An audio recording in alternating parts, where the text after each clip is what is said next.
നമ്മള് വണ്ടി എത്ര സ്പീഡിൽ പോയാലും നമുക്ക് ആ അഡ്രിനാലിൻ റഷ് നമുക്ക് തന്നുകൊണ്ടിരിക്കുന്ന ഒരു കാര്യമാണ് ഈ വണ്ടിയിൽ നമുക്ക് കിട്ടുന്ന കാര്യം. 20,000 in 1 year BMW. So daily use കാറാണ്. യെസ്, അത്യാവശ്യം നന്നായിട്ട്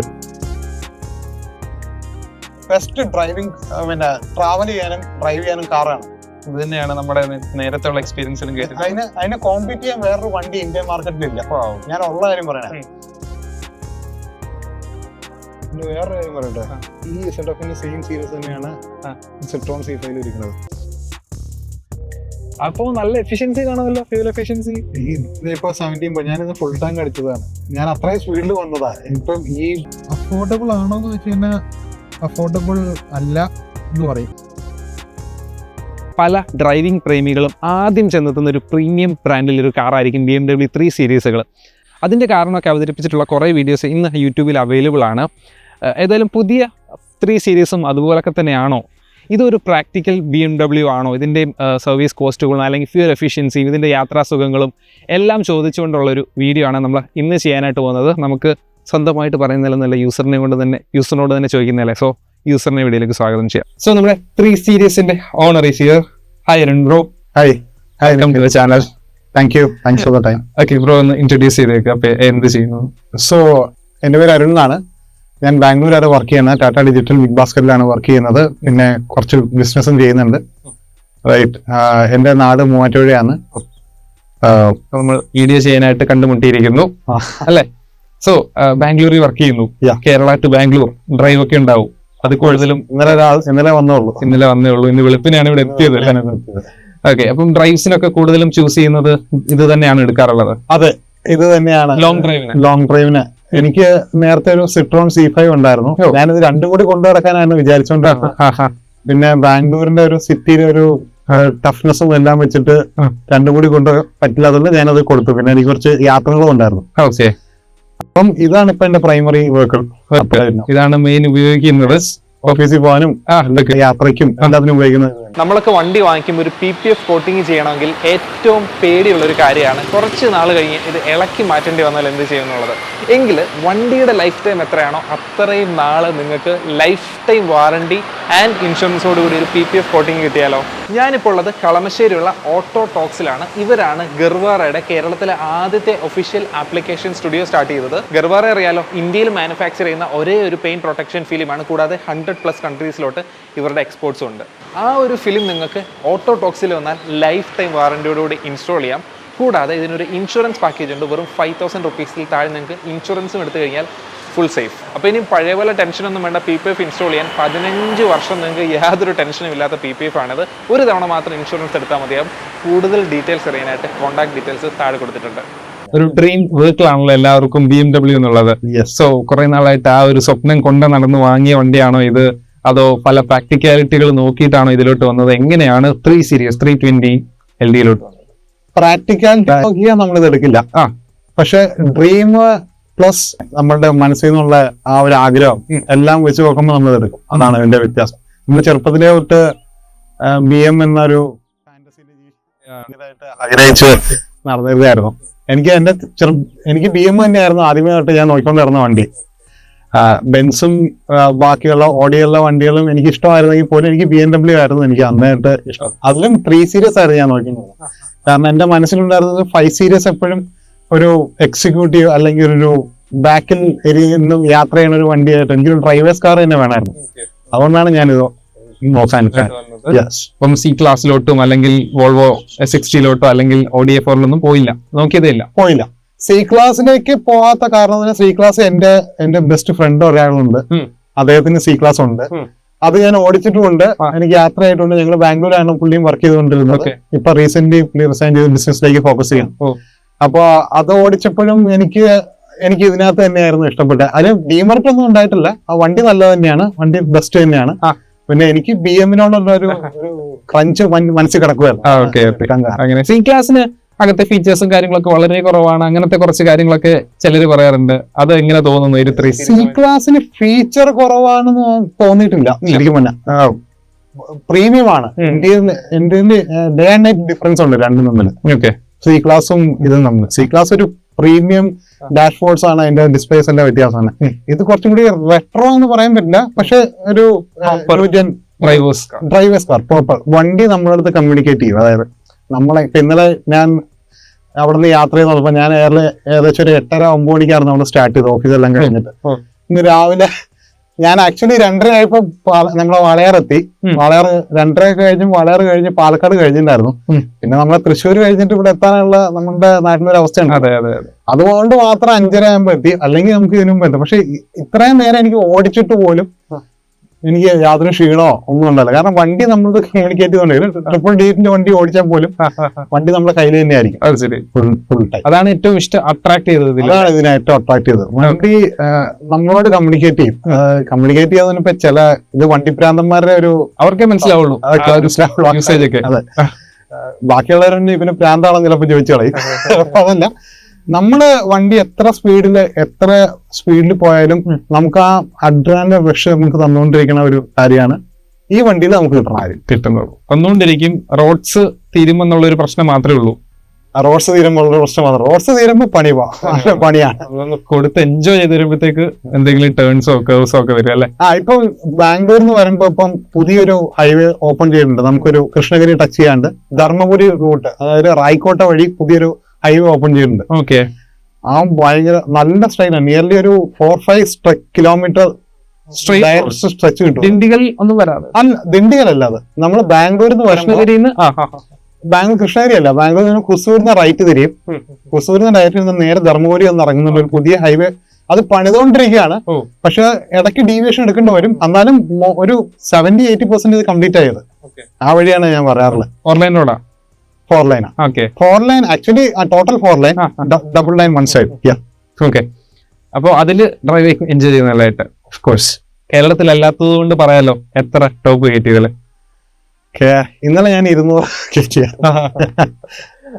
അത് 200 കയറ്റിയത് ഒരു ആവറേജ് ഒരു 140-150 അതിലാണ് ആവറേജ് വന്നുകൊണ്ടിരുന്നത്. കേരളത്തിൽ കയറി ഇപ്പൊ ഓഫ് കോഴ്സ് MVD കണ്ടതിന്റെ പ്രശ്നമൊന്നുമല്ല, കയറ്റിയിട്ടില്ല. 100 താഴെ അതിനുള്ള റോഡേ ഉള്ളൂ.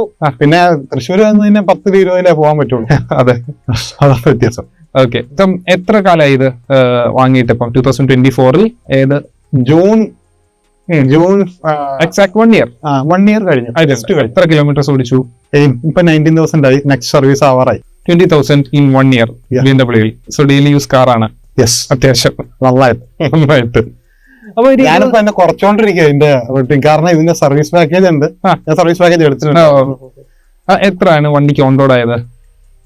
അതിലേക്ക് വരുമ്പോഴേക്കും എനിക്ക് ബാംഗ്ലൂരിൽ നല്ല ഓഫർ കിട്ടിയിട്ടുണ്ടായിരുന്നു വണ്ടിക്ക്.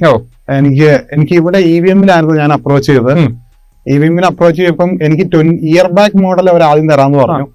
ഏകദേശം 67 ലക്ഷത്തിന് തരാമെന്ന് പറഞ്ഞു. 23 മോഡൽ വണ്ടി. 23 മോഡൽ 67 ഓൺ റോഡ്. അപ്പൊ ഞാൻ ബാംഗ്ലൂർ ചുമ്മാ ഇരുന്നപ്പോഴേക്കും ഞാനൊരു സാധിക്കുട്ടി അതിന്റെ ഡോഷെ മോട്ടോഴ്സിന് ഫ്രണ്ട് കൂടി പോയപ്പോ ഞാൻ ജസ്റ്റ് കയറി ചോദിച്ചു. അപ്പൊ അവിടെ നിന്ന് തന്നെ ബാംഗ്ലൂർ ഒരു പ്രത്യേകത എന്ന് പറഞ്ഞാൽ ഒരാൾ ഒരു സ്ഥലത്ത് കണക്ട് ചെയ്താൽ ആരെങ്കിലും പറഞ്ഞ് 4-5 ഡീലർ ഒരുമിച്ചങ്ങ് വരും. പിന്നെ അതൊരു കോമ്പറ്റീഷനായി. എന്നെ കുൺ മോട്ടോഴ്സ് വന്നതിന് ഡോഷെ വന്നിട്ടുണ്ടായിരുന്നു, വർഷ വന്നിട്ടുണ്ടായിരുന്നു. വർഷ ഇവരെല്ലാരും എനിക്ക് 2024 തരാന്ന് പറഞ്ഞു എനിക്ക് വണ്ടി. ഈ പ്രൈസിൽ തരാൻ പറഞ്ഞു. പ്ലസ് ഇത് service package including extend warranty, including അകത്തെ മാറ്റും എല്ലാം ഉൾപ്പെടും. മാറ്റിന് അതിന്റെ അകത്ത് കയറുമ്പോ അറിയാം, മാറ്റിന് ഒരു 70 മാറ്റ് അല്ല, അവരുടെ BMW ഒഫീഷ്യൽ മാറ്റ്. ആ മാറ്റ് ഉണ്ട്. 70 അല്ല, BMW ഒഫീഷ്യൽ അക്സറീസ്. ക്യാമറ വെച്ച് ക്യാമറ ഞാൻ 70 ആണെന്ന് തോന്നുന്നു വെച്ചത്. അത് സിട്രോണിന് സെയിം ക്യാമറ തന്നെ. ഓക്കെ, അപ്പം ഇത്രയും പാക്കേജ് ഉൾപ്പെടെ ആ പ്രൈസിന് കിട്ടി. അതിനേക്കാളും കുറച്ച് കിട്ടി. അതാണ് എനിക്ക് EVM-ന് എനിക്ക് പറഞ്ഞു തീർക്കാൻ എങ്ങനെയാന്ന് അറിയാമുള്ള. EVM-ആയിട്ട് എന്റെ അത്ര കോണ്ടാക്ട് അത്ര നല്ലതായിരുന്നില്ല. കോമ്പറ്റീഷനും ഇല്ലാത്തത് കൊണ്ട് ഓഫ് കോഴ്സ് അവരൊരു മോണോപോളി എടുക്കുന്നുണ്ട് പല രീതിയിലും. സർവീസിനും എനിക്ക് നേരത്തെ ഞാൻ സ്റ്റാർട്ട് ചെയ്തൊരു വോക്സ്വാഗൻ പോളോയിലായിരുന്നു. അതുകൊട്ടെ എനിക്ക് അത്ര നന്നായിട്ട് പോയിട്ടുണ്ടായിരുന്നില്ല. ബട്ട് സിട്രോൺ ഞാൻ സിട്രോൺ C5 ഓണറായിരുന്നു. സിട്രോണിന്റെ എനിക്ക് നന്നായിട്ട് അവര് ചെയ്തിരുന്നത്. എസ്പെഷ്യലി അത് ശരിക്കും പറഞ്ഞാൽ കമ്പനിയുടെ ഇതാണെന്ന് എനിക്ക് തോന്നുന്നില്ല, നമ്മൾ ഇന്ററാക്ട് ചെയ്യുന്ന ആളുമായിട്ടാണ്. ഒരു പരിധി എക്സിക്യൂട്ടീവിന്റെ ഇതനുസരിച്ചിരിക്കും. സിട്രോണിന്റെ ജെനി എന്ന് പറഞ്ഞ ഒരു വ്യക്തി ഉണ്ടായിരുന്നു. ആദ്യം ഞാനും അവനായിട്ട് നല്ല ഒരു ഫ്രിക്ഷൻ ഉണ്ടായിരുന്നു. പിന്നെ ഞങ്ങൾ ഭയങ്കര കമ്പനി. ഇപ്പോഴും എന്നെ വിളിക്കാറുണ്ട് ഇടയ്ക്ക് പുള്ളി. ഞാൻ ട്രാവലൊക്കെ ചെയ്യുമ്പോൾ പുള്ളിനെ വിളിക്കാറുണ്ട്. അപ്പോ അവൻ ഒത്തിരി ഹെൽപ്പ് ചെയ്തിട്ടുണ്ട്. ഇപ്പൊ എനിക്ക് മനസ്സിലാക്കിയായിരുന്നു പറഞ്ഞാൽ ഇതൊരു ഓർഗനൈസേഷനേക്കാളും ഉപരി ആരാണ് നമ്മളെ കണക്ട് ചെയ്യണത്, ആരാണ് നമ്മളെ അടുത്ത് സംസാരിച്ചുകൊണ്ടിരിക്കണത്, അവന്റെ കാര്യം അനുസരിച്ചിരിക്കും ഇത്. നമ്മൾ മാനേജറൊക്കെ എക്സ്കലേറ്റ് ചെയ്തുകൊണ്ട് മാനേജർക്കൊന്നും ചെയ്യാൻ പറ്റുന്നതല്ല. ഇപ്പൊ എനിക്ക് എന്റെ ഫസ്റ്റ് വണ്ടി ഫോക്സ്വാൻ ആയിരുന്നു. അത് കഴിഞ്ഞിട്ട് ഹാരിയർ വന്നു. ഹാരിയർ വന്നപ്പോഴേക്കും അത് എന്റെ ഫസ്റ്റ് മോഡലായിരുന്നു. 2019 മോഡല് XT ആയിരുന്നു. ക്ലച്ച് പ്രശ്നം, ഓഫ് കോഴ്സ് DMF-ന്റെ ഇഷ്യൂസ് ഒക്കെ ഉണ്ടായിരുന്നു. പക്ഷെ എനിക്ക് മലയാളം ടാറ്റ എല്ലാവരും പ്രശ്നം ഉണ്ടായിരുന്നെങ്കിൽ പോലും എനിക്ക് 2 പ്രാവശ്യം ഒരു ക്ലച്ച് മാറ്റി തന്നു അവര്. Free of cost. അതും ഫ്രീ ഓഫ് കോസ്റ്റ് മാറ്റി തന്നു. ക്ലച്ച് മാറ്റുമ്പം നമ്മുടെ ഫ്ലൈ വീലും മാറ്റണം എന്നുള്ള ഒരു ഇതാണ്. അത് ടാറ്റയുടെ ഇത് വെച്ചിട്ട് അവർ മാറ്റി തരില്ല. ഞാൻ സംസാരിച്ചപ്പോ അവരും കൺവിൻസ്ഡ് ആയി. അവർ ടാറ്റേനെ കൺവിൻസ് ചെയ്ത് അവർ മാറ്റി തന്നു എനിക്ക്. ശരി. അപ്പൊ അതിൽ നിന്ന് എനിക്ക് മനസ്സിലായ എന്റെ ഒരു ഇത്രയും കാലത്ത് ചെറിയൊരു എക്സ്പീരിയൻസ് ആയിട്ട് മനസ്സിലായെന്ന് പറഞ്ഞാൽ നമ്മൾ ഡീൽ ചെയ്യുന്ന ആൾക്കാരെ ഒരു ഇതനുസരിച്ചിരിക്കും ഇത് കാര്യങ്ങൾ മുന്നോട്ട് പോണത്. അതായത് ടാറ്റയുടെ സർവീസ് മോശമാണെന്ന് ജനറലൈസ് ചെയ്ത് പറയാൻ പറ്റില്ല. ഡീല് ചെയ്യുന്ന ആളുടെ അല്ലെങ്കിൽ ആ ഒരു ഡീലറുടെ ആ ഒരു ഷോറൂമിന്റെ ഇതനുസരിച്ചിരിക്കും. അതെ, ടാറ്റയുടെ മെയിൻ പ്രശ്നം പറഞ്ഞെന്ന് പറഞ്ഞാൽ അവരുടെ എംപ്ലോയീസ് ഒരിക്കലും ട്രെയിൻഡ് അല്ല. അതാണ് മേജറായിട്ടുള്ള പ്രശ്നം. അവർക്ക് അറിയില്ല അതെങ്ങനെ ആ പ്രോബ്ലം ട്രബിൾ ഷൂട്ട് ചെയ്യണതും എങ്ങനെ അത് റെക്ടിഫൈ ചെയ്യണം. ഇപ്പൊ എന്റെ വണ്ടി അന്ന് വാങ്ങിച്ച സമയത്ത് സൗണ്ടില്ല, ഞാൻ നല്ലോണം പാട്ട് കേൾക്കണം, നല്ല സൗണ്ടിൽ പാട്ട് കേൾക്കണം. ഒരു പതർച്ച സൗണ്ട് ഉണ്ടായിരുന്നു. അത് ഇവരാരും അറിയാൻ പാടില്ല. അവസാനം ഞാൻ തന്നെ ഷോപ്പിന്റെ ഒരു സ്റ്റൂൾ എടുത്ത് അവന്റെ കൂടെ ഇരുന്നിട്ട് ഡോർ പാഡ് ഊരിച്ച് അതിനകത്തൊരു പ്ലാസ്റ്റിക് കവർ ഉണ്ട്, അത് ഊരിയെടുത്ത പിന്നെയാണ് ശരിയായത്. അതാണ് അത്ര പ്രശ്നം. അവരത് ഒരു പ്രാവശ്യം കൊടുത്തു, സാർ ശരിയാക്കിയിട്ടുണ്ടെന്ന് പറഞ്ഞു, ഒന്നും ചെയ്തിട്ടുണ്ടായിരുന്നില്ല. രണ്ടാമത് വീണ്ടും കൊടുത്തു. അപ്പൊ പിന്നെ ഞാനിങ്ങനെ ടീം BHP എല്ലാത്തിനും വായിച്ചു നോക്കിയപ്പോ എനിക്ക് അതിനകത്ത് ഇങ്ങനെ കുറെ ആൾക്കാർ മെൻഷൻ ചെയ്തിട്ടുണ്ടായിരുന്നു. ഞാൻ പറഞ്ഞു ഇതാണ്. ഞാൻ തന്നെ അവന്റെ കൂടെ ഇരുന്നിട്ട് പുള്ളിയൊരു ഊരി തന്ന് ശരിയായി അത്രേ ഉള്ളൂ. അപ്പൊ അന്ന് ടാറ്റയുടെ വർക്ക്ഷോപ്പിൽ ആക്സസ് ഉണ്ടായിരുന്നു. അവിടെയാണ് ഇപ്പൊ EVM പോലത്തെ കമ്പനികൾക്ക് ഞാൻ വർക്ക്ഷോപ്പിലേക്ക് ആക്സസ് കൊടുക്കണമെന്ന് ഞാൻ ഒരിക്കലും പറയില്ല. പക്ഷെ നമുക്കൊരു ഫ്രീഡം ഉണ്ടായിരുന്നു അന്ന് ടാറ്റേനെ നമ്മുടെ വണ്ടിയെ കാണാൻ അല്ലേ. സോ വണ്ടിയുടെ ഒരു ഹൈറ്റ് ഒക്കെ കണ്ടില്ലേ, അത്ര ഗ്രൗണ്ടഡ് ആയിട്ടുള്ള ഒരു പ്യുവർ സെഡാൻ, പ്ലാന്റഡ് ആയിട്ടുള്ള ഒരു സെഡാൻ. എങ്ങനെയുണ്ട് ഇതിന്റെ ഒരു ഡ്രൈവിന്റെ, അതായത് മെറ്റ് കാസ്റ്റ് കമ്പയർ ചെയ്യാൻ പറ്റുന്ന കുറച്ച് വണ്ടികളുണ്ടല്ലോ ഇതുമായി, അത് വെച്ച് വേറെ വണ്ടികൾ ഉപയോഗിച്ചിട്ടുണ്ടാവുമല്ലോ, മീൻസ് ഓടിച്ചിട്ടുണ്ടാവും. അത് വെച്ച് നോക്കുമ്പോ എങ്ങനെയുണ്ട് ഇതിന്റെ കമ്പാരിസൺ? പ്രോപ്പർലി ഇതൊരു പ്ലാന്റഡ് ഡ്രൈവ് ആണ്. ഇത് നമ്മളൊരു റോട്ടിൽ ഇങ്ങനെ പ്ലാൻ ചെയ്ത് വെച്ച കണക്കാണ് ഇതിന്റെ നമ്മൾ റൈഡ് ചെയ്യുമ്പോൾ തോന്നുന്നത്. ഒരു കർവൊക്കെ എടുക്കുമ്പോൾ 140 160 എടുത്താൽ പോലും ഒരു പൊടിക്ക് പോലും നമുക്ക് അതിന്റെ കോൺഫിഡൻസ് നഷ്ടപ്പെടില്ല വണ്ടിക്ക്. അതാണ് ഈ വണ്ടിയുടെ ഒരു പ്രത്യേകത എനിക്ക് മനസ്സിലായ കാര്യത്തില്. ഞാൻ ഓടിച്ചു നോക്കിയിട്ടുണ്ട്. എനിക്ക് ബെൻസിനെക്കാളും കൂടുതൽ കണക്ടിവിറ്റി, അതായത് നമ്മൾ ഡ്രൈവ് ചെയ്യുമ്പോൾ കുറച്ച് കണക്റ്റഡ് ആണെന്ന് ഫീൽ ചെയ്യണം ഈ വണ്ടിക്കാണ്. ബെൻസിന് സത്യം പറഞ്ഞ പവറിലും എന്തെങ്കിലും ഫിഗേഴ്സ് വ്യത്യാസം കുറച്ചും കൂടി കൂടുതലാണ് തോന്നുന്നത് ഇതിനേക്കാൾ. കാരണം അതൊരു ഹൈബ്രിഡ് മോട്ടോഴ്സ് അതിനകത്തുണ്ട്. ഇതൊരു പ്രോപ്പർ IC എഞ്ചിനാണ്. അപ്പം സിട്രോൺ മാറ്റിയത് ഈ ഒരു സെഡാനിലേക്ക് BMW വരുന്നതുകൊണ്ട് മാത്രമാണോ, അതോ അതിന് മറ്റെന്തെങ്കിലും കാരണങ്ങളുണ്ടോ? എങ്ങനെ ഉണ്ടായിരുന്നു C5 എയർക്രോസുമായിട്ടുള്ള എക്സ്പീരിയൻസ്? C5 എയർക്രോസ് എനിക്ക് ബെസ്റ്റ് ഡ്രൈവിംഗ്, പിന്നെ ട്രാവൽ ചെയ്യാനും ഡ്രൈവ് ചെയ്യാനും കാറാണ്. ഇത് തന്നെയാണ് നമ്മുടെ നേരത്തെ ഉള്ള എക്സ്പീരിയൻസിലും കേട്ടിട്ട്. അതിനെ കോമ്പീറ്റ് ചെയ്യാൻ വേറൊരു വണ്ടി ഇന്ത്യൻ മാർക്കറ്റിൽ ഇല്ല. ഞാൻ ഉള്ള കാര്യം പറയണേ. X1 ആണ് അത് കോമ്പീറ്റ് ചെയ്യേണ്ടത്. ശരിക്കും BMW X1 ആയിട്ടാണ് കോമ്പീറ്റ് ചെയ്യേണ്ടത്. അൺഫോർച്ചുനേറ്റ്ലി നമ്മളെ റേറ്റ് വെച്ചിട്ട് വരണ്ട. പക്ഷെ ബെസ്റ്റ് കാറാണ്, എല്ലാം നല്ലതാണ്. ആകെ ഒരൊറ്റ പ്രശ്നമുള്ളൂ, പാർട്സ് അവൈലബിലിറ്റി ഇല്ല. പാർട്സിനും ഭയങ്കര റേറ്റ് ആണ്. ഒരു ചെറിയ സാധനം പോയി കഴിഞ്ഞാൽ 30,000-40,000 രൂപ മിനിമം വരും.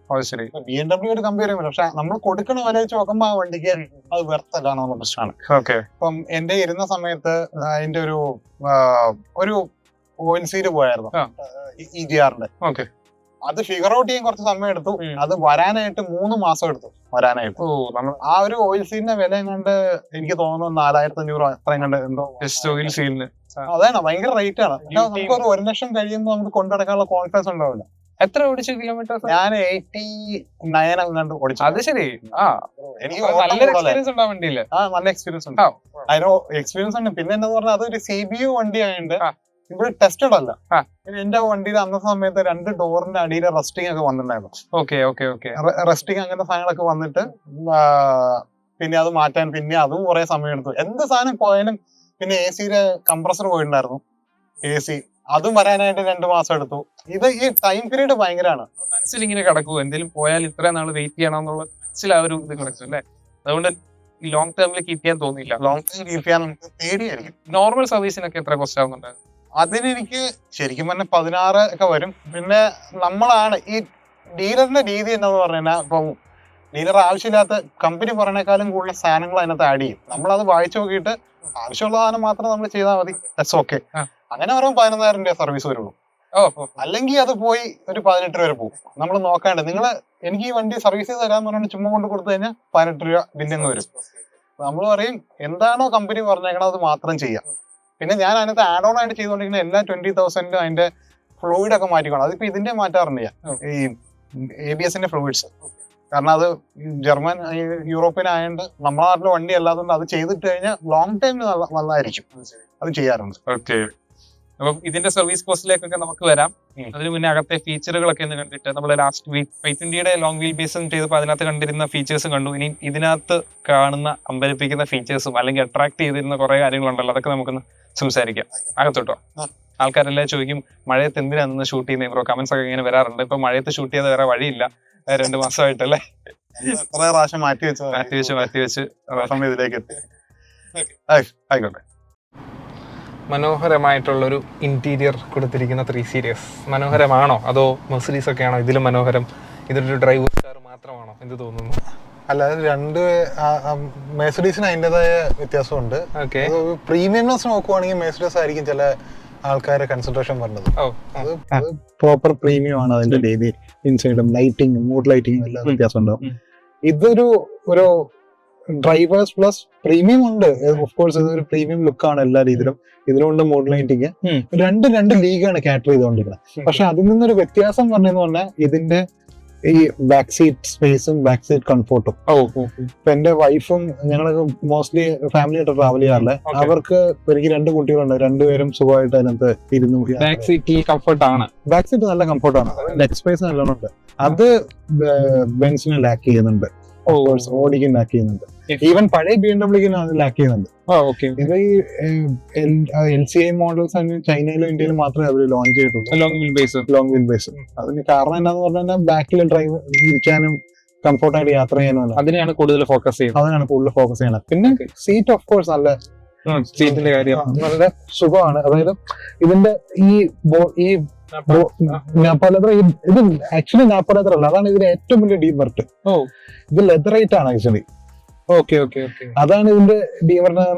എന്റെ പ്രശ്നം നന്നായിട്ട് വേർക്കും. ഇത്രയും വില കൊടുത്ത് വണ്ടി വാങ്ങിച്ചിട്ട് നമുക്ക് വേർക്കുന്ന പ്രശ്നമുണ്ട്. അത് ചൂടത്താണെങ്കിലും മഴയത്താണെങ്കിലും നമ്മൾ വേർക്കും. വെന്റിലേഷൻ ഇല്ലാത്ത ഭയങ്കര ബുദ്ധിമുട്ട്. അതിപ്പോ എനിക്ക് തോന്നുന്നു 5 സീരീസും ഇല്ലാന്ന് തോന്നുന്നത്. ഇല്ലാന്ന് തോന്നുന്നു. അത് അങ്ങനെ കേട്ടിട്ടുണ്ട്. അത് മാത്രമാണ് ഇതിന്റെ ഒരു പ്രശ്നം. ബട്ട് നമ്മളിങ്ങനെ ഒരു ഇതിനകത്ത് ഇരിക്കുവാണെങ്കിൽ ഇതിനെ ഒരു കവർ ചെയ്ത് വെച്ചേക്കുക. നമ്മൾ അങ്ങനെ അനങ്ങാനോ അല്ലെങ്കിൽ അങ്ങനെ ഇതില്ല. ഇവിടെ ഇതെല്ലാം സപ്പോർട്ടും സൈഡ് ബോസ്റ്റേഴ്സ് എല്ലാം പ്രോപ്പർ ആയിട്ട് അവര് വെച്ചേക്കുന്നത്. അതുപോലെ തൈ സപ്പോർട്ടും ഉണ്ട് അല്ലേ? തൈ സപ്പോർട്ട് ഇത് ഇവിടേക്കാണ് BM-ന്റെയും ബെൻസിന്റെ വ്യത്യാസം പറഞ്ഞത്. ബെൻസിന്റെ ഇതെല്ലാം നമ്മള് മോട്ടറൈസ്ഡ് ആണ്. ഇത് ഈ തൈ സപ്പോർട്ടും ഹെഡ് സപ്പോർട്ടും നമ്മുടെ എല്ലാം കംപ്ലീറ്റ്ലി മോട്ടറൈസ്ഡ് ആണ്. ഇതെല്ലാം മാനുവൽ ആണ്. അതാ പറഞ്ഞ ഒരു റെട്രോ മോഡേൺ ഒരു ഡിഫറൻസിയേഷൻ ഉണ്ട് തമ്മിൽ എപ്പോഴും. ആ ഒരു വ്യത്യാസം ഈ വണ്ടികൾക്ക് തമ്മിലുണ്ട്. വെന്റിലേഷൻ കാര്യം എനിക്ക് തോന്നുന്നു മെർസിഡീസിലും ഇല്ല. വെന്റിലേഷൻ സീറ്റ് വെന്റിലേഷൻ ഒന്നിലും വരുന്നില്ല. മെർസിഡീസിൽ വരുന്നില്ല. പിന്നെ ഇതിന് ഏറ്റവും എനിക്ക് ഇഷ്ടപ്പെട്ടു തോന്നിയെന്ന് പറഞ്ഞാൽ ഈ iDrive ഈ ഒരു പാർട്ട്. അതായത് ഇത്രയും വലിയ സ്ക്രീന് വരുമ്പോഴേക്കും നമ്മൾ ഇവിടെ പോയി ടച്ച് ചെയ്യേണ്ട ഒരു പ്രശ്നമുണ്ടല്ലോ, അതിൽ ടച്ച് ചെയ്യേണ്ട ആവശ്യമില്ല. ശരിക്കും ഈ നോബ്സ് വെച്ച് കൺട്രോൾ ചെയ്യാം. അതിപ്പോ ഹോമിലേക്ക് പോകണമെങ്കിലോ അല്ലെങ്കിൽ മാപ്പിലേക്ക് പോകണമെങ്കിലോ എന്ത് നാവിഗേഷനിലേക്ക് പോകണമെങ്കിലോ എന്ത് സാധനവും നമുക്ക് ഇവിടെ നിന്ന് തന്നെ കൺട്രോൾ ചെയ്യാൻ പറ്റും. അപ്പൊ നമുക്ക് ഇവിടെ ടച്ച് ചെയ്യേണ്ട ഒരു ആവശ്യകത വരുന്നില്ല. ഇമ്പോർട്ടന്റ് കാര്യങ്ങളെല്ലാം ഇതിനകത്ത് തന്നെ ഉണ്ട്. അത് നോക്കാതെ ചെയ്യാൻ പറ്റുന്നല്ലോ. നോക്കാതെ തന്നെ നമുക്ക് ചെയ്യാൻ പറ്റും. ഒരു പരിധി വരെ നമുക്ക് വലിയ അറ്റൻഷൻ ഇതിനകത്ത് കൊടുക്കാണ്ട് തന്നെ നമുക്കത് ചെയ്യാൻ പറ്റും. അതാണ് വേണ്ടത്. അത് മെർസിഡീസിന് ഉണ്ടായിരുന്നില്ല. അത് ഒരു പരിധി വരെ. എനിക്ക് തോന്നുന്നു ഓഡിയുടെ കാര്യത്തിൽ എനിക്ക് ഓഡി ഇതുമായിട്ട് കംഫർട്ടബിൾ ആണോ എന്ന് എനിക്ക് അറിയാൻ പാടില്ല. ഇപ്പോഴത്തെ ഒരു അവസ്ഥയില് ഓഡി കുറച്ച് സ്ട്രഗിളിലാണ് മൊത്തത്തില്. ഫീച്ചർ കമ്പാരിസൺസിൽ വരുമ്പോ അധികം ഓഡീസ് ഒന്നും കാണാനില്ല ഇപ്പൊ അല്ലേ? ഓക്കെ. ഇതെനിക്ക് മനസ്സിലായത് ഇത് എടുക്കാൻ ഇതിന് കാരണമാണോ എന്ന് വെച്ചാൽ അറിയില്ല. ഇതെനിക്ക് മനസ്സിലായത് കുറച്ച് ഓടിച്ചു കഴിഞ്ഞാൽ പിന്നെയാണ് ഈ സ്വിച്ചിന്റെ ഒക്കെ ഒരു ഇത് സംഭവം മനസ്സിലായത്. ഞാൻ ആക്ച്വലി ഇതിന് മാത്രമാണ് സ്റ്റിയറിംഗ് ആയിരുന്നു എനിക്ക് വേണ്ടത്. ഇതെല്ലാം ഇത് യൂസ് ആയിരുന്നപ്പോഴാണ് ഇതെല്ലാം എനിക്ക് മനസ്സിലായി തുടങ്ങിയത്. Okay okay. ഈ സ്റ്റിയറിംഗ് കവേഴ്സിലോട് ഹാപ്പി ആണോ? എനിക്കൊരു പ്രശ്നം ഫ്ലാറ്റ് ബോട്ടം ആക്കാത്തതിനൊരു ബുദ്ധിമുട്ടുണ്ട്. എനിക്ക് ഫ്ലാറ്റ് ബോട്ടം ആയിരുന്നു എനിക്ക് ഫ്ലാറ്റ് ബോട്ടം ആയിരുന്നു ബെറ്റർ ആയിരുന്നു. അല്ലാതെ കവറിംഗ് കവറിങ്ങിന്റെ കാര്യത്തിൽ വേറെ ഇഷ്യൂസ് ഒന്നുമില്ല. ഇതിന്റെ കവറിംഗ് എന്ന് പറഞ്ഞാൽ മറ്റുള്ള വണ്ടിനേക്കാളും ഒരു സ്പോഞ്ചി ഫീൽ ഉണ്ടാവും ഇതിന്. മറ്റേത് പറഞ്ഞാൽ ഒരു ഹാർഡ് ഫീൽ ആയിരിക്കും. എനിക്ക് ഇതിന്റെ കവറിങ് കുറച്ച് ഇഷ്ടമാണ്. പക്ഷെ ഇത് കുറച്ച് മെയിൻറ്റെയിൻ ചെയ്തുകൊണ്ട് കിടക്കണം. അല്ലെങ്കിൽ ഇത് പെട്ടെന്ന് ഈ ലെതർ ഇതായി പോകാൻ സാധ്യതയുണ്ട്, വിണ്ട് പോകാൻ സാധ്യതയുണ്ടെന്ന് പറയുന്നുണ്ട്. അപ്പൊ ഞാൻ അതിന്റെ കുറച്ച് കോസ്മെറ്റിക് ഐറ്റംസ് പറയുന്നത് എന്റെ വൈഫ് എപ്പോഴും പറയാറുണ്ട്, ഇതിന്റെ ബാക്കിൽ ഒരു കുറച്ച് കോസ്മെറ്റിക് സാധനങ്ങൾ ഇരിപ്പുണ്ട്. അപ്പൊ ഈ സീറ്റ് ക്ലീൻ ചെയ്യണം, ഇതെല്ലാം ക്ലീൻ ചെയ്ത് വേണം കൊണ്ടു നടക്കാനായിട്ട്. ബ്യൂട്ടി പ്രൊഡക്ട്സ് കാറിന്റെ ബ്യൂട്ടി പ്രൊഡക്ട്സ് കൊണ്ടുവെക്കണം. അത് ആക്ച്വലി സിട്രോണിന് വാങ്ങിച്ചായിരുന്നു. കാരണം സിട്രോൺ വന്നപ്പോഴേക്കും അതിന്റെ റബ്ബേഴ്സ് ഒക്കെ എല്ലാം ഭയങ്കര ഫ്രജലായി പോകും കുറച്ച് കഴിയുമ്പോൾ. അപ്പൊ അതിന് റബ്ബർ സിലിക്കൺ സ്പ്രേ ഒക്കെ അടിച്ച് വേണം കൊണ്ടു നടക്കാനായിട്ട്.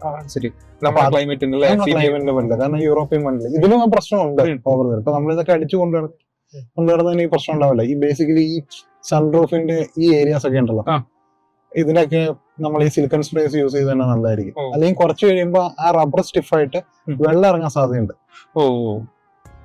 പ്രശ്നങ്ങൾ റിപ്പോർട്ട് ചെയ്ത BMW ഓണേഴ്സിനെ അറിയുമോ? നമ്മളെ ഗ്രൂപ്പിൽ വരാറുണ്ട്. സൺറൂഫ് ഇഷ്യൂസ് ഒക്കെ വരാറുണ്ട്.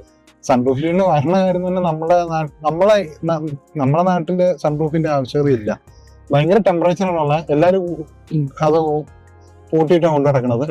അത് ഇടയ്ക്കിടയ്ക്ക് ഓപ്പൺ ചെയ്ത് അത് പ്രോപ്പറായിട്ട് ലൂബ്രിക്കേറ്റ് ചെയ്ത് കഴിഞ്ഞാൽ പ്രശ്നം ഉണ്ടാവില്ല. ഓക്കെ, ഇടയ്ക്കിടയ്ക്ക് ഓപ്പൺ ചെയ്താൽ പ്രശ്നം ഉണ്ടാവില്ല. ഓക്കെ. ഇത് പനോരമിക് 2023 മോഡലിന് ശേഷമുള്ള വണ്ടികൾക്ക് പനോരമിക് കൊടുത്തിട്ടുള്ളൂ. പുതിയ മോഡൽ എങ്ങനെയുണ്ട് പനോരമിക്? ഒരു ഞാൻ യൂസ് ചെയ്യാറില്ല, പ്രൈമറി നോക്കിയിട്ടേ ഇല്ല, അതിന്റെ കൂടെ കെട്ടി അത്രേ ഉള്ളൂ. എനിക്കൊരു ഗുണം കിട്ടിയ ഒരു ക്ലോസ്ട്രോഫോബിയ ഫീല് കുറച്ച് പറഞ്ഞു കിട്ടും. ഇത് മൊത്തം ഒരു ലൈറ്റ് മൊത്തം.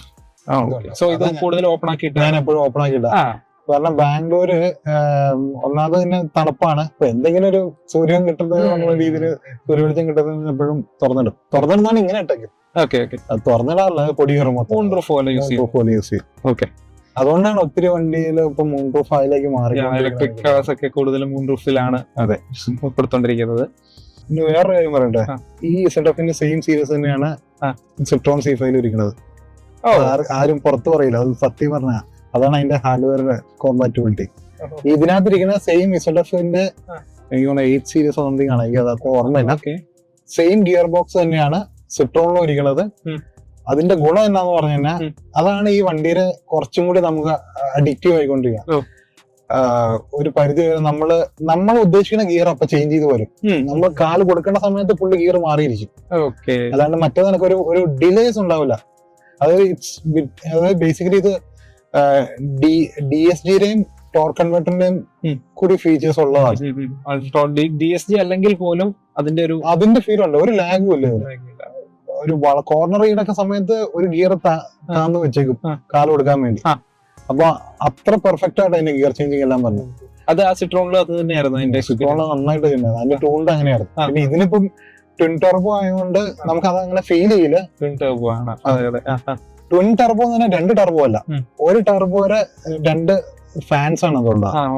ട്വിൻ ടർബോ BMW നമ്മളെ പറഞ്ഞോളൂ. ശരിക്കും പറഞ്ഞാൽ ട്വിൻ ടർബോ ഇല്ല, സിംഗിൾ ടർബോ ട്വിൻ സ്ക്രോൾ ആയിരിക്കും. പക്ഷെ അത് 2ആയിട്ട് ആക്ട് ചെയ്യും. ട്വിൻ ടർബോ ഒരു മോഡൽ തന്നെയാണ്, ഡിലേസ് ഉണ്ടാവില്ല. എനിക്ക് തോന്നുന്നു 1700 to 2500 RPM വരെയാണ് ടർബോ സോൺ. അപ്പൊ അതുകൊണ്ട് നമുക്ക് ഒട്ടും ഡിലേ ഫീൽ ചെയ്യില്ല വണ്ടിക്ക്.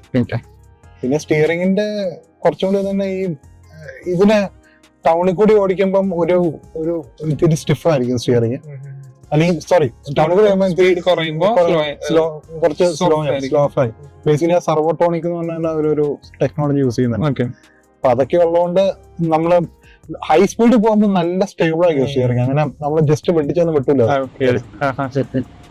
അങ്ങനത്തെ ഇതിന്റെ ജർമ്മൻസിന് ഒരു രീതി ഉണ്ടല്ലോ, കുറച്ചും കൂടി കോംപ്ലിക്കേറ്റ് ആയിട്ട് ഉണ്ടാക്കുക എന്നുള്ളൊരു രീതി ഉണ്ടല്ലോ. പക്ഷെ അത് ഇതിലേക്ക് വരുമ്പോഴേക്കും എങ്ങനെ നമ്മളെ ഡ്രൈവിങ്ങിനെ അഡിക്റ്റീവ് ആക്കുക, അല്ലെങ്കിൽ ഒരു അഡ്രിനാലിൻ റഷ് കൊണ്ടുവരാനുള്ള ഒരു രീതിയാണ് ഈ വണ്ടിക്ക് ഉള്ളത്. അപ്പൊ അങ്ങനെ കുറച്ച് കോംപ്ലിക്കേഷൻസ് കൊടുക്കുമ്പോൾ സർവീസ് കോസ്റ്റും ലോങ് ടേം യൂസും ഒക്കെ കുറച്ച് കോംപ്ലിക്കേഷൻ ആവില്ലേ? എങ്ങനെയുണ്ട് ഇതിന്റെ സർവീസ് ഒക്കെ? ഇതിനിപ്പോ ഞാൻ പാക്കേജ് എടുത്തേക്കുവാണ്. അപ്പൊ എനിക്ക് തോന്നുന്നു 40,000 കിലോമീറ്റർ 3 years ആണ് ഇതിന്റെ BSI പ്ലസ് എന്ന് പറഞ്ഞ പാക്കേജ് ആണ് ഞാൻ എടുത്തിരുന്നത്. ഓക്കെ. അത് ഇൻക്ലൂഡിങ് ബ്രേക്ക് പാഡ്സ്, കൺസ്യൂമേഴ്സ് എല്ലാം മാറ്റി കിട്ടും. ഓക്കെ. അത് എടുത്തോണ്ട് എനിക്കിപ്പോ 0 കോസ്റ്റ് ആണ് വന്നത്. ശരിക്കും നോർമൽ സർവീസിന് 21,000 to 24,000 വരും, ജസ്റ്റ് ഓയിൽ ചേഞ്ച്. പിന്നെ നമുക്ക് തന്നെ അറിയാൻ പറ്റും ഇതിന്റെ സർവീസ് എന്താണ് മാറ്റുന്നത്. ഇപ്പൊ ഇതിനിപ്പോ സർവീസ് ആവാറായിട്ടിരിക്കുക. എനിക്ക് തോന്നുന്നു ഇതിനിപ്പം ഇപ്പൊ വന്നേക്കണെന്ന് പറഞ്ഞാൽ 2100 അടുത്ത സർവീസ് വരിക. അപ്പൊ ഇതിനകത്ത് നമ്മൾ എഴുതിയിട്ടുണ്ട് എന്താ സർവീസ് കാര്യങ്ങളില്ല. ഓക്കെ, അതെല്ലാം ഇതിൽ കാണിച്ചോളും, എല്ലാം കാണിക്കും. ഇപ്പൊ ഇതിനകത്ത് oil change 2100, brake fluid change ചെയ്യേണ്ട എല്ലാം ഇതിനകത്ത് പറയും. ഓക്കെ. ഇനി എയർ ഫിൽട്ടർ ചേഞ്ച് ചെയ്യണമെങ്കിൽ എയർ ഫിൽട്ടർ ചേഞ്ച് ചെയ്യാൻ പറയും. അപ്പം ഇത് തന്നെ നമുക്കറിയാം എന്ത് വരും, എന്താണ് ഇതിനകത്ത് വരാം. ഇനി വർക്ക്ഷോപ്പിൽ അല്ലെങ്കിൽ സർവീസ് സെന്റേഴ്സ് വേറെ സാധനങ്ങളൊക്കെ പറഞ്ഞാൽ നമുക്ക് തർക്കിക്കാൻ പറ്റും, കാരണം വണ്ടിയാണ്. ഇനി ഇതിന്റെ മെയിൻ പ്രത്യേകത എന്ന് പറഞ്ഞു കഴിഞ്ഞാൽ ഇത് തന്നെയാണ് ഡിസൈഡ് ചെയ്യണം, ഇതിന്റെ സർവീസ് സിസ്റ്റം തന്നെയാണ് ഡിസൈഡ് ചെയ്യണം ഇത് ചെയ്യുക. അതായത് നമുക്ക് ഒരു ഈ ഇന്റർവെല്ലിന് ഇന്ന സാധനം മാറ്റണമെന്നല്ല ഇതിനകത്ത് വരുന്നത്, അതിന്റെ ആവശ്യം വരുമ്പോൾ മാറ്റും. ഇപ്പം ബ്രേക്ക് പാഡ്, എന്റെ റിയർ ബ്രേക്ക് പാഡ് 16,000 തീർന്നു. അതിന്റെ ബേസിക് ആയിരുന്നാണ് എന്റെ ഓടിക്കുന്ന രീതി. ഞാൻ നല്ല സ്പീഡിൽ ഓടിക്കാറുള്ളതുകൊണ്ടാണ് അങ്ങനെ സംഭവിച്ചത്. അത് ആക്ച്വലി 21-25 വരെ പോകാറുണ്ട്. പക്ഷെ 16 ആകുമ്പോഴേക്കും ഇതിനകത്ത് ഇന്റിമേഷൻ വന്നു കാണിച്ചു. ആ കാണിക്കുന്ന സമയത്ത് അങ്ങ് മാറ്റി കളഞ്ഞാൽ മതി. അതായത് ഇപ്പൊ നമ്മൾ വർക്ക്ഷോപ്പിൽ ചെല്ലുമ്പോൾ സർവീസ് എടുക്കുമ്പോൾ സാറേ ഇതിന്റെ ബ്രേക്ക് പാഡ് തീരാറായി, ഇപ്പൊ തന്നെ മാറ്റണം എന്ന് പറഞ്ഞ ആ ഒരു കണ്ടീഷൻ ഇതിനകത്ത് കിടക്കില്ല. ആ ഒരു കൺഫ്യൂഷന് വരില്ല, തർക്കിക്കേണ്ടി വരില്ല. ഓക്കെ, അതൊരു കൺവീനിയന്റ് ആണ്. അത് നല്ലൊരു കൺവീനിയൻസ് ആണ് ഇതിനകത്ത്. 3 or 40,000 കിലോമീറ്റർ. അതിനുശേഷമുള്ള സർവീസ് കോസ്റ്റ് എന്ത് മാത്രമാണ് അവര് പറയുന്നത്? നോർമലി 24 വരും. പിന്നെ എനിക്കറിയാം ഇതിന്റെ കോസ്റ്റ്, ഞാൻ എല്ലാം കോസ്റ്റ് എല്ലാം എടുത്തിട്ടാണ് ഇത് ചെയ്തത്. ബ്രേക്ക് പാഡ്സ് എല്ലാം കൂടി ഫ്രണ്ട് ബ്രേക്ക് പാഡിന് ഒരു 28 അടുത്ത് വരും. ബാക്കിന് 21,000 അടുത്ത് വരും.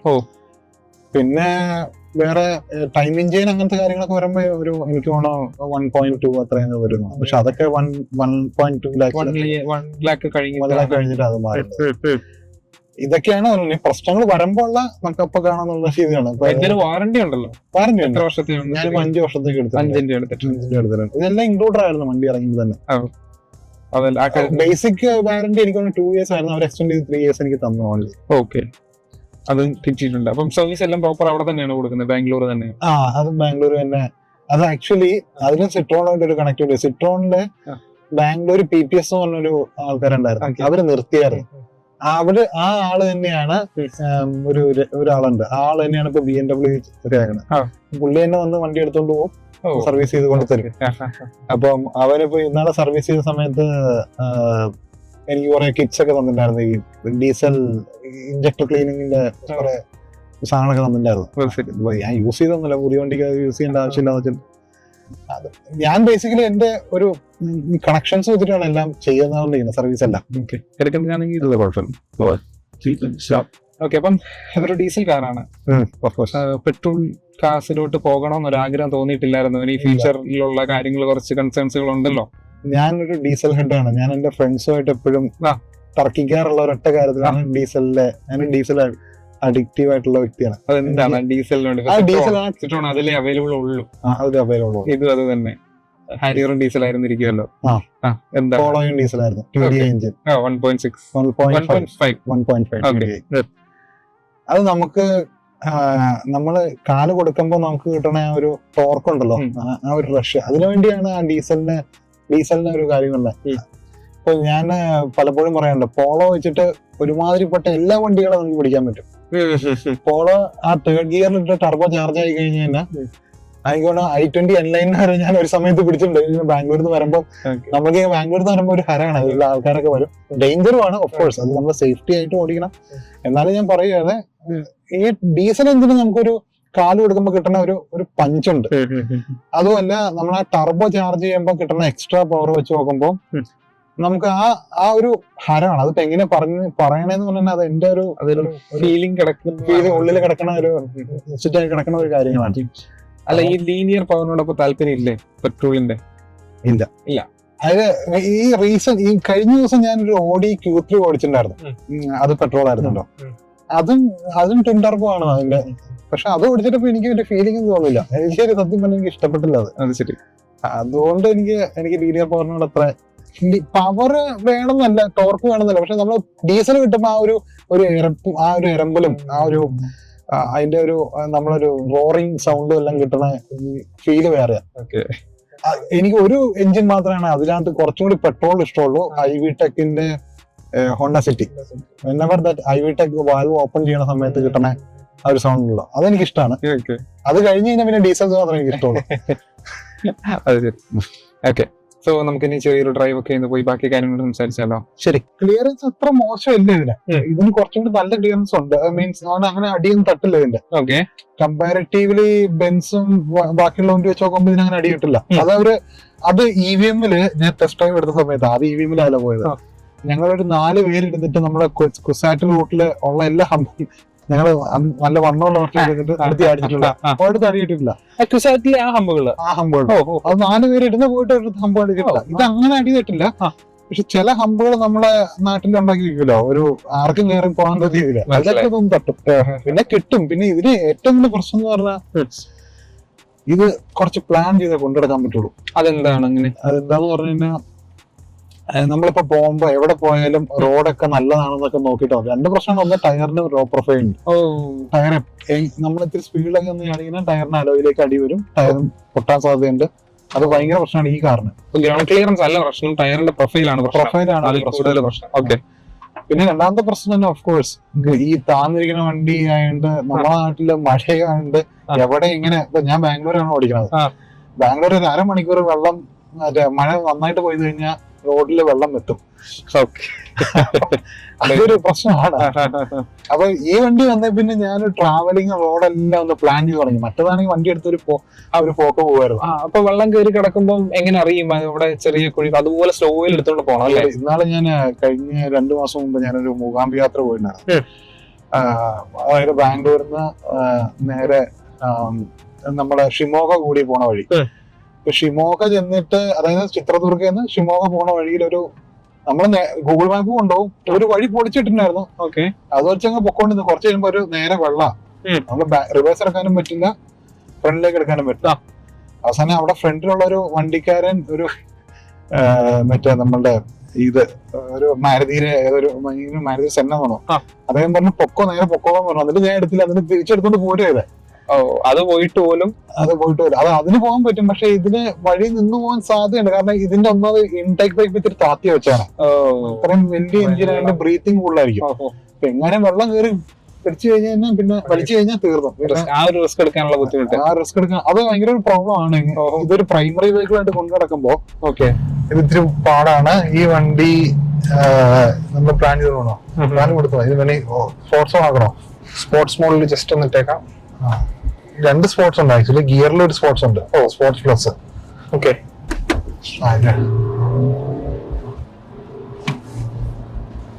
പോലീസ് ഇല്ലല്ലോ. ഇവിടെ എപ്പോഴും ഉണ്ട് വെക്കിങ്. സ്പോർട്സ് മോഡ് ഇടുമ്പോഴേക്കും ഇതിന്റെ മൊത്തം അത് മാറും.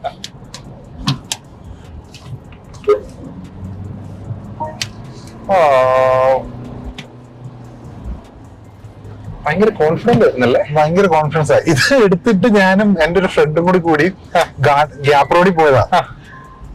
കോൺഫിഡൻസ് കൂടി, ഭയങ്കര കോൺഫിഡൻസ് കൂട്ടിയിട്ട് 130 ഇട്ടത് അത് പോകാൻ പോയി. പിന്നെ എന്താ പറയാ, നമുക്ക് ഭയങ്കര പിന്നെ അതെ, പിന്നെ എനിക്ക് വേറെ വണ്ടികൾ വരുന്ന കാര്യങ്ങൾ മാത്രമേ ഉള്ളൂ പ്രശ്നം. കാരണം ഇവിടെ ഉണ്ട്, അല്ലാതെ നമുക്ക് പുഷ് ചെയ്തുകൊണ്ടിരിക്കാൻ തോന്നുക. വണ്ടി തന്നെ ചെയ്യിപ്പിച്ചോണ്ടിരിക്കുക. ഇന്നലെ ഞാൻ വന്നപ്പോ ഞാൻ പറഞ്ഞത് എപ്പോഴും ഒരു ആവറേജ് ഞാനൊരു 888 നമ്പറിലാണ് പോകുന്നോണ്ടിരുന്നത്. 150, 140, 150 റേഞ്ച്. അതായത് നമ്മളൊരു 100 പോണ ആ സ്പീഡില്. കേരളത്തിലല്ല, ഇതിന്റെ ഡിസ്ക്ലൈമർ ആയിട്ട് പറയുന്നത്, കേരളത്തിൽ പോകാനുള്ള വഴിയില്ല. അതുകൊണ്ട് ക്യാമറ വെച്ചിട്ടുണ്ട്. മറ്റുള്ള റോഡിൽ ഒരു 150 അത് നമ്മൾ നോർമൽ പോകണമെന്നൊക്കെ അത് തോന്നുന്നില്ല, അല്ലാണ്ട് നമ്മൾ പുഷ് ചെയ്തല്ല അതിനെ കൊണ്ടുപോണത്. മനസ്സിലായി. ആ സമയത്ത് തന്നെ RPM 1.2 എനിക്ക് നിൽക്കുന്നത്. 8 ഗിയർ അല്ലേ? ഗിയർ അല്ല, 1.2 2ന്റെ മേളിലേക്ക് കയറത്തൂരില്ല, ചിലപ്പോൾ വളരെ റയർ ആയിട്ടൊക്കെ കയറുള്ളത്. അപ്പൊ നല്ല എഫിഷ്യൻസി കാണുമല്ലോ, ഫ്യൂൽ എഫിഷ്യൻസി. ഇപ്പൊ 17 ഞാനിത് ഫുൾ ടാങ്ക് അടിച്ചതാണ്, ഞാൻ അത്രയും സ്പീഡിൽ വന്നതാ. ഇപ്പൊ ഈ ചുറ്റാണ് എനിക്ക് 18.5 കിട്ടിയിട്ടുണ്ടായിരുന്നു. അപ്പം അവിടുന്ന് വന്നപ്പോ സിട്രോണിന്റെ മൈലേജ് കുറവാണ്. ഭയങ്കര കുറവാണ്. അതിന് മൈലേജ് മാത്രം നല്ല ബുദ്ധിമുട്ടായിരുന്നു. ആ ഒരു കാര്യം ഇതില് ബെറ്ററാ, ഭയങ്കര ബെറ്റർ. അയ്യോ, ഇതിന് മൈലേജ് നന്നായിട്ട് കിട്ടും. ഇൻസൈഡ് ടൗൺ പോലെ ഒരു 13-14 കിട്ടും ഈ വണ്ടിക്ക്. അത് അവിടുത്തെ ബമ്പർ ടു ബമ്പർ ട്രാഫിക് ആണ്. അതാണ് ഇതിന്റെ അടുത്തൊരു പ്രശ്നം. ഈ വണ്ടി ഇത്രയും ലോങ് വീൽ ആയതുകൊണ്ട് അവിടെ ബാംഗ്ലൂർ ഒരു അവസ്ഥ അറിയാലോ. അതെ ഒരു വണ്ടി 5 കിലോമീറ്റേഴ്സിന് 50 മിനിറ്റ്സ് വെച്ചെടുക്കും. അത് പഴയ ട്രെൻഡാണ്. ഇപ്പോഴത്തെ ലേറ്റസ്റ്റ് 1.1 hour 1.5 hours എടുക്കും. എന്റെ വീട്ടിൽ നിന്ന് എന്റെ ഓഫീസ് ഒരു 2 കിലോമീറ്റർ ഉള്ളൂ. അത് ചിലപ്പം 1.5 hours. അതായത് 100 feet റോഡ് മൊത്തം ബ്ലോക്ക് ആയി കിടക്കും, അനങ്ങാൻ പറ്റാത്ത ഒരു സിറ്റുവേഷൻ. ആ നമ്പേഴ്സ് എപ്പോഴും അപ്ഗ്രേഡ് ചെയ്തുകൊണ്ടിരിക്കും. ബാംഗ്ലൂർ നമ്പേഴ്സ് കുറയത്തില്ല, ഇത്രയും മെട്രോയും കാര്യങ്ങളും പുതിയ മെട്രോ ഒക്കെ വന്നിട്ടും അല്ലെ, ഒരു രക്ഷ അതിനൊന്നും പറഞ്ഞില്ല. അപ്പൊ ഇതിന് അവിടെ ഉള്ള ഒരു മേജർ പ്രോബ്ലം എന്ന് പറഞ്ഞാൽ ഒരു സൈഡില് ബൈക്ക്, ഒരു സൈഡില് ഓട്ടോ, അതിനിടയ്ക്ക് യുലു എന്ന് പറഞ്ഞ ചെറിയ ബൈക്ക് ഉണ്ട്, അതും വന്നിട്ട് കുത്താൻ പറ്റും. അപ്പൊ അവിടെ ഇവിടെയൊക്കെ ചെറിയ പാടുകളുണ്ട്. അത് ഒരു പാട് പോലും ഞാൻ പോയി തട്ടിയതല്ല, ഓരോ പ്രാവശ്യം കഴിയുമ്പോഴാണ് മനസ്സിലാവുന്നത് ഇവിടെ ഒരു കട്ട് കിട്ടിയിട്ടുള്ളത്. ഒന്നും ചെയ്യാനും പറ്റില്ല, ഡോർ പോലും തുറക്കാൻ പറ്റില്ല. അപ്പൊ ഇതിന്റെ ഗ്ലാസ് ഒരു പ്രാവശ്യം ഒരുത്തം ഒരാൾ വന്നിട്ട് തട്ടിയിട്ട് പോയി. എനിക്ക് ഡോർ തുറന്ന് ഇറങ്ങാൻ വന്നിട്ട് നമ്മളെ രോഷം തീർക്കാനെങ്കിലും പറ്റുള്ളൂ, അതുപോലെ പറ്റി. ഇവിടേക്കാണ് മറ്റതൊക്കെ SUV ഒക്കെ ആണെങ്കിൽ എടുത്ത് ചാടിച്ചു പോവാം. ഇവിടാണ് സൂക്ഷിച്ചൊന്ന് പയ്യെ ഇറക്കേണ്ടി വരും. ലോങ് വീൽ ബേസ് അപ്പൊ പാർക്കിങ്ങിന് ബുദ്ധിമുട്ടായിരിക്കുമല്ലോ? ബുദ്ധിമുട്ടാണ്. പിന്നെ ഇതിന് റിവേഴ്സ് അസിസ്റ്റന്റ് അല്ലേ? അതുണ്ട്. എങ്ങനെയുണ്ട്? യൂസ്ഫുൾ ആണോ? ഭയങ്കര സ്ലോയിലൊക്കെ അല്ലേ പോകുന്നത്, അതൊക്കെ ഹെൽപ്ഫുൾ ആണോ ശരിക്കും? ഞാൻ 1-2 പ്രാവശ്യം വണ്ടി വാങ്ങിച്ച സമയത്ത് യൂസ് ചെയ്തിട്ടുള്ളൂ. ഈ സിട്രോൺ ഉണ്ടായിരുന്നു ഈ സാധനം. ഇതിന് കുറച്ചുകൂടി വ്യത്യാസമുണ്ട്. ഇതിന്റെ കാര്യം എന്ന് പറഞ്ഞാൽ ഒരു പാർക്കിൽ നിന്ന് ഇറക്കിക്കൊണ്ട് പോകണമെങ്കിൽ ഒരു 300 മീറ്റർ, ലാസ്റ്റ് 300 മീറ്റർ അവര് റഫർ ചെയ്ത് വെച്ചേക്കും. 200 മീറ്റർ തോന്നുന്നു അത് തനി ഇറങ്ങി പോകുന്നത്. പക്ഷെ നമ്മളത് കെയർ ചെയ്യല്ല, അതൊക്കെ ഒരു ഫാൻസി ഫീച്ചറാണ് എനിക്ക് തോന്നിയിട്ടുണ്ടോ. മൊത്തം ഒരു സ്പോർട്ടിൽ മാനുവൽ മാത്രമേ ഉള്ളൂ, ഓട്ടോമാറ്റിക് ഷിഫ്റ്റ് ആവില്ലേ? ഷിഫ്റ്റ് ആവും, അത് മാനുവൽ ടച്ച് ചെയ്തോണ്ടാണ്. ബേസിക്കലി അതിന്റെ പാഡില് ആക്റ്റീവ് ആക്കി കഴിഞ്ഞാൽ ഒരു കുറച്ച് നേരത്തേക്ക് പാഡിൽ ആക്റ്റീവ് ആയിരിക്കും, പിന്നെ തിരിച്ച് ഓട്ടോമാറ്റിക് ആയിക്കോളും, നമുക്ക് മാറ്റേണ്ട ആവശ്യമില്ല. ഓട്ടോ പാർക്കിങ്ങിന്റെ കാര്യം ഫാൻസി ഫീച്ചറാന്ന് എനിക്ക് തോന്നുന്നത്. ഞാനത് യൂസ് ചെയ്യാറില്ല. ഇപ്പോഴത്തെ പുതിയ V6-ലും സഫാരി EV-ലും ഒക്കെ ഉണ്ട്, പക്ഷെ കുറച്ച് പാർക്കിംഗ്, റിമോട്ട് പാർക്കിംഗ് ഒക്കെ ഉണ്ട്. അതൊക്കെ എന്തുമാത്രം പേര് യൂസ് ചെയ്യുമെന്ന് അറിയാം, കണ്ടറിയാം. എനിക്ക് തോന്നുന്നില്ല എത്ര ആളുകൾ അത് യൂസ് ചെയ്യാറുണ്ടെന്ന്. അതിൽ എളുപ്പം നമുക്ക് ചെയ്യാൻ പറ്റാറുണ്ട്. പിന്നെ യൂസ് ചെയ്യാൻ ആവശ്യമുള്ളവർ കാണും. ഇപ്പം ചിലപ്പം ഡ്രൈവിംഗ് അത്ര എക്സ്പേർട്ട് അല്ലാത്തവർക്കൊക്കെ റിവേഴ്സ് പോകാൻ ചിലപ്പോൾ ഇതായിരിക്കും ഹെൽപ്ഫുൾ ആയിരിക്കും. അതായത് ഒരു 100 പേര് എടുത്തു കഴിഞ്ഞാൽ ഒരു 5 പേര് അത് യൂസ് ചെയ്യണം. അതെ, അതാണ് അതിന്റെ ഒരു ആട്രിബ്യൂട്ട് നോക്കിയാൽ. അതെ. ഓക്കെ, അങ്ങനെയുള്ള കാര്യമുണ്ട്. പക്ഷെ 360 ക്യാമറ ഒന്നും ഇല്ല. അതൊന്നും പ്രതീക്ഷിക്കരുത് ഇതില്. അതിപ്പോ പുതിയ വെർഷനിൽ ഈ ഒരു 6 മാസം മുമ്പ് ഒരു പുതിയ വെർഷൻ അവര് 360 ക്യാമറ വെച്ച് തുടങ്ങി. ഇപ്പൊ ഇതിന്റെ വില കൂടിയിട്ടോ ഭയങ്കരമായിട്ട്. ഇപ്പൊ ഇങ്ങനെ 79 കണ്ടായി വണ്ടിയുടെ. 79 80 അടുത്ത് എത്തി. ഓൺ റോഡ് 80 lakhs അടുത്ത് എത്തി വണ്ടി. ഓക്കെ, അപ്പൊ അതിനകത്ത് 360 ക്യാമറ കൊണ്ടതുണ്ട്, ഫീച്ചേഴ്സ് കൊടുത്തിട്ടുണ്ടെന്നല്ലേ. ഞാൻ 360 ക്യാമറയിൽ എനിക്കത് പ്രോബ്ലം ആയിട്ട് തോന്നുന്നത് തന്നെ, എനിക്ക് ഇത്രയും കാലം ഒരു വണ്ടിയും 360 ക്യാമറ ഉള്ള വണ്ടി ഉണ്ടായിട്ടില്ല. അപ്പൊ ഞാൻ ഇതിന് യൂസ്ഡ് ആണ്, അതുകൊണ്ട് കുഴപ്പമില്ല. ഒന്ന് പുഷ് ചെയ്ത് നോക്കുകയാണ്. റോഡ്സ് ഒന്നും അതിന് മാത്രം അല്ലാത്തത് കൊണ്ട് അധികം പുഷ് ചെയ്യുന്നില്ല, എങ്കിൽ ഒരു സേഫ് ലിമിറ്റിൽ നമ്മൾ നിർത്തിയാണ് ഓടിക്കുന്നത്. സ്പീഡ് കയറുമ്പോഴത്തേക്ക് ആ ഒരു സ്റ്റിയറിംഗ് ടൈറ്റ് ആണെന്ന് നല്ലതായിട്ട് ഫീലും ചെയ്യും. അത് സ്പോർട്സിലേക്ക് ഇടുമ്പോൾ കുറച്ചുകൂടി ടൈറ്റ് ആയിരിക്കും. കംഫോർട്ടിലേക്ക് ഇടുവാണെങ്കിൽ നോർമൽ ഇതായിരിക്കും. കൂടുതൽ ഏതാ യൂസ് ചെയ്യാറുള്ളത്? ഞാൻ ഇടയ്ക്ക് ഇന്നലെ ഇടയ്ക്ക് സ്പോർട്സ് ഇട്ടിട്ടുണ്ടായിരുന്നു. അത് നമ്മള് ഒരു മൂടനുസരിച്ച് മാറ്റും, അല്ലാണ്ട് ആരുമായിട്ട് റേസ് ഓടിക്കാൻ പോകാൻ. പിന്നെ speaker system, home and Kardon speaker system ആണ് വന്നിരിക്കുന്നത്. അതൊക്കെ എന്തുമാത്രം എൻജോയബിൾ ആണ്, നല്ല സ്പീക്കറാണ്. എല്ലാ ബീറ്റും ഇതിനകത്ത് വരും. ഇതിനൊരു ഇൻട്രോ വീഡിയോ ഉണ്ട്, അത് കാണിച്ചാൽ തന്നെ അതിന്റെ നമ്മള് ഇത് മനസ്സിലാവും. സൗണ്ട് നല്ല ക്ലാരിറ്റിയാണ്. നല്ലോണം ഇപ്പൊ എനിക്ക് തോന്നുന്നു 4 ട്യൂട്ടേഴ്സ് ഇതിനകത്ത് ഇരിപ്പുണ്ട്. ഈ ട്യൂട്ടേഴ്സ് തമ്മിൽ ഇവിടെ സ്പീക്കർ ഉണ്ട്, ബാക്കിൽ സ്പീക്കർ ഉണ്ട്, ഡോസിലെ സ്പീക്കർ ഉണ്ട്. ടോട്ടൽ 10 സ്പീക്കേഴ്സ് ഉണ്ട്. ഇപ്പൊ നമ്മള് ഒരു തിയേറ്ററൽ എഫക്ട് ശരിക്കും ഇതിനകത്ത് കിട്ടും. എനിക്ക് കോപ്പറേറ്റ് ഉള്ളതുകൊണ്ട് കേൾപ്പിക്കാൻ പറ്റില്ല. അതിലും ഹാപ്പിയാണ്. സ്പീക്കേഴ്സ് എല്ലാം ഹാപ്പിയാണ്. നല്ലതായിരുന്നു അതിന്റെ നല്ല സ്പീക്കർ അതിന്റെ. ഒന്നും ചെയ്യേണ്ട ആവശ്യമില്ല, ഒന്നും ചെയ്യാൻ പറ്റുകയില്ല. ചെയ്യുന്നവരുണ്ട്, പക്ഷെ അത് വാറന്റിയിൽ ഇഷ്യൂസ് വരുന്നുണ്ട്. എവിടെ പോണെങ്കിലും പ്ലാൻ ചെയ്യണം. പക്ഷെ സസ്പെൻഷൻ നൈസാണ്. സസ്പെൻഷൻ കുറച്ച് സ്റ്റിഫ്നെസ് കുറച്ചു. പഴയ ഇതിന് തൊട്ട് ബാക്കിലുള്ള F60 F40 BMW ആണെങ്കിൽ അത് നല്ല സ്റ്റിഫായിരുന്നു. ഇത് റഗഡ് സസ്പെൻഷൻ. ഇത് ശരിക്കും ബാക്കിലെ LCI മോഡലാക്കി, പിന്നെ സസ്പെൻഷൻ കുറച്ച് സോഫ്റ്റ് ആക്കി. പിന്നെ ഇതിന് സസ്പെൻഷൻ ഗുണം തന്നെ അതിന് ബേസിക്കലി അതിനെ വിളിക്കുന്നത് 5 ലിവർ സസ്പെൻഷൻ തന്നെ വിളിക്കുന്നത് ബാക്കില്. സോ സസ്പെൻഷൻ ബെറ്റർ ആക്കി, ലോങ് വീൽ ബേസ് ആക്കി. സോ അങ്ങനെയൊക്കെ നോക്കുമ്പോൾ റിയർ സീറ്റ് കംഫർട്ടും എല്ലാം ബെറ്റർ ആയിട്ടുണ്ടാവുമല്ലോ. അതെ, റിയർ സീറ്റ് കംഫർട്ട് ബെറ്റർ ആയിട്ടുണ്ടാവും. അതിനെ നല്ല കുട്ടികൾക്ക് അമ്മയ്ക്ക് വേണമെങ്കിൽ സുഖമായിട്ട് ഇരിക്കാൻ. എനിക്ക് വേണമെങ്കിൽ സുഖമായിട്ട് ഇരിക്കാം. ഞാൻ 6.2 ഉണ്ട്. 6.2 എന്റെ കാര്യം നന്നായിട്ട് പുലർത്തിയിരിക്കാൻ പറ്റുമായിരിക്കും, ഒരു പ്രശ്നമില്ല. പിന്നെ ബാക്കിൽ സ്പോഞ്ച് ഇവിടെ വെച്ചിട്ടുണ്ടല്ലോ, നെക്രോസ്റ്റ്, അതും നല്ല സപ്പോർട്ടീവ് ആണ്.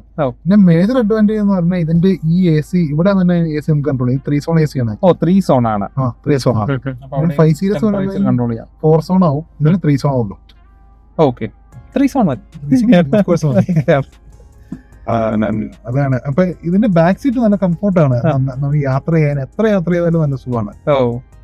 അതായത് ഇപ്പം പണ്ടത്തെ ഡ്രൈവേഴ്സ് കാറിൽ നിന്ന് മാറിയിട്ട് ഇപ്പൊ ഒരു ഹൈബ്രിഡ് മോഡലിലേക്ക് അവർ എത്തി തുടങ്ങി. യാത്രക്കാർക്കും കംഫോർട്ട് കൊടുത്തു തുടങ്ങി. ആകെയുള്ള ഒരു പ്രശ്നം എന്ന് പറഞ്ഞു കഴിഞ്ഞാൽ ഈ പ്രായമായിട്ടുള്ള ആൾക്കാർക്ക് ഇറങ്ങാനും കയറാനും ഒരു ബുദ്ധിമുട്ടുണ്ട്. കാരണം ഇത്രയും പ്ലാന്റഡ് ആയിട്ട് ഡൗൺ ആയിട്ട് നമുക്ക് തന്നെ ഇടയ്ക്ക് വിചാരിക്കും. പിന്നെ ഈ ഒരു ഡ്രൈവിംഗ് ഫീല് കിട്ടുമ്പോ വാവും. ആദ്യം കുറച്ചു കാലം എനിക്കുണ്ടായിരുന്നു, ഇറങ്ങുമ്പോൾ എനിക്ക് മുട്ടൊക്കെ വേദനയൊക്കെ ഉണ്ടായിരുന്നു. ഇപ്പൊ അത് ശരിയായി. ഇപ്പൊ പ്രശ്നം ശീലായി.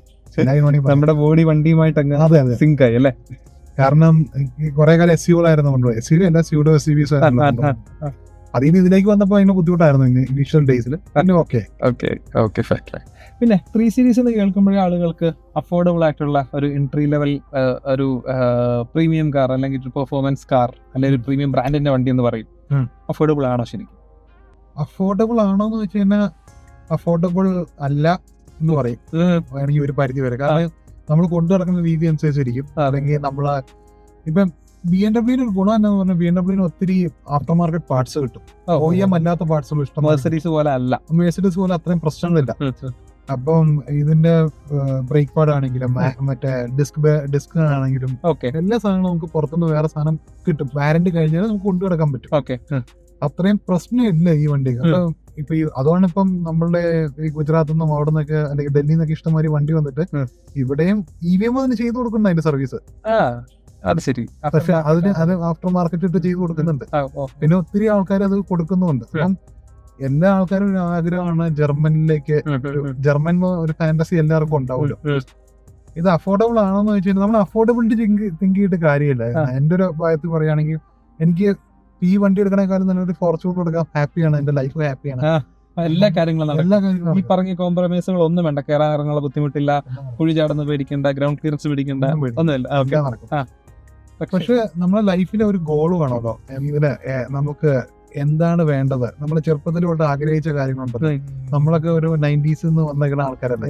അപ്പൊ അന്നേ മുതലേ അന്നൊന്നും ഇതൊന്നും കാണാൻ പറ്റില്ല. പിന്നെ നമ്മൾ എനിക്ക് തോന്നുന്നു ഒരു 2000 ഒക്കെ ആയ പിന്നെയാണ് BMW കണ്ടു തുടങ്ങിയത് ഇത്ര നന്നായിട്ട്. അപ്പൊ അന്നേ പോലെ നമ്മൾ ഷോറൂമിലൊക്കെ എടുത്ത് പോകുമ്പോഴും ഒക്കെ നോക്കിക്കൊണ്ടിരിക്കുന്നതാണ്. അപ്പം നമ്മളുടെ ഈ ചെറിയ ലൈഫിനകത്ത് നമുക്ക് അറ്റൈൻ ചെയ്യാവുന്ന കാര്യങ്ങൾ ചിലപ്പോൾ അത് കാശ് പോണ കാര്യങ്ങളായിരിക്കാം. പക്ഷെ നമുക്ക് നമ്മളെ ഇഷ്ടത്തിന് വേണ്ടി നമ്മൾ ചെയ്യാം. അഫോർഡബിലിറ്റി അല്ലെങ്കിൽ അങ്ങനെ ഒരു ബാലൻസിങ്, അതായത് ഇത് അഫോർഡബിൾ ആണോ അല്ലെങ്കിൽ ഇത് വെർത്ത് ആണോ എന്ന് നോക്കിയാൽ ചിലപ്പോൾ പല കാര്യങ്ങളും നമ്മൾ ചെയ്യുന്ന വെർത്തായിരിക്കും. നമ്മുടെ ഇഷ്ടത്തിന് വേണ്ടി നമ്മൾ ചെയ്യാം. അതാണ് ഇതിനുള്ള ആൻസർ. ഇത് എന്റെ അടുത്ത് എന്റെ ഫാദർ ചോദിച്ചിട്ടുണ്ട്, നീ എന്തിനാ ഈ വണ്ടി എടുത്തത്? അയാളുള്ള ഒരു 3 കാര്യം പറയാൻ പറഞ്ഞിട്ടുണ്ട്. എനിക്ക് ഉത്തരം ഉണ്ടായിരുന്നില്ല. എനിക്ക് ഇഷ്ടം ഉണ്ടായിരുന്നു, അത് മാത്രമേ ഉള്ളൂ. അതാണ് എന്റെ ഉത്തരം. ഞാനൊരു EV നോക്കുന്നുണ്ടായിരുന്നു. ആ ഒരു EV എടുത്തു കഴിഞ്ഞാൽ പെട്രോൾ അടിക്കേണ്ട, പക്ഷെ പൈസ മുതലാക്കാൻ പറ്റുമോ എന്ന് ചോദിച്ചു കഴിഞ്ഞാൽ പറ്റില്ല. പക്ഷെ ഇതാണ് ഈ പറഞ്ഞ പോലെ ആഗ്രഹം. ആഗ്രഹം നിറവേറ്റണമെങ്കിൽ നമ്മൾ അഫോർഡബിലിറ്റി കാര്യങ്ങൾ നോക്കിയിട്ട് കാര്യമില്ല. നമ്മൾ എന്തെങ്കിലും അച്ചീവ് ചെയ്യണമല്ലോ ലൈഫിൽ അല്ലേ? ജീവിതത്തിൽ എന്തെങ്കിലും അച്ചീവ് വേണം. നമ്മളത് കൊണ്ടു നടക്കുമ്പോൾ നമ്മൾ എന്തെങ്കിലും നമ്മൾ അച്ചീവ് ആയെന്ന് തോന്നും.